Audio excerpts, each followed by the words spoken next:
Per qdpnews.it siamo saliti a Castelbrando di buon'ora, perché oggi c'è un compleanno speciale.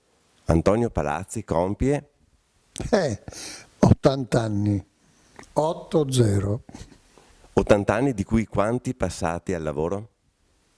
Direi tantissimi, perché ho incominciato all'età di 14-15 anni e devo ancora fermarmi.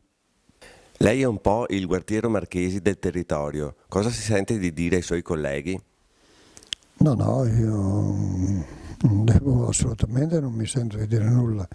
Io conosco moltissimi colleghi della ristorazione del Trevigiano e anche oltre, ma tutti sono bravi, tutti sono seri, perlomeno quelli che conosco.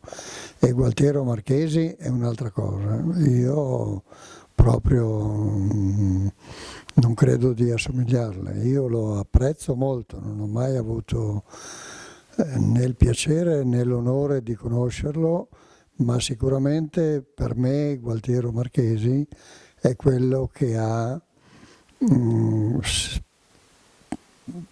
è quello che ha iniziato e valorizzato la cucina italiana.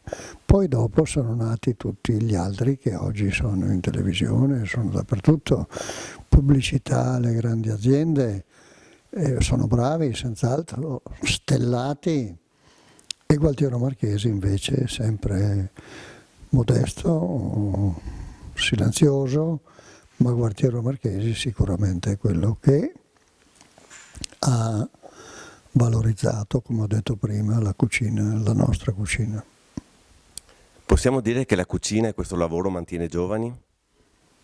Non lo so, non so se mantiene giovani, so che impegna molto, quello sì.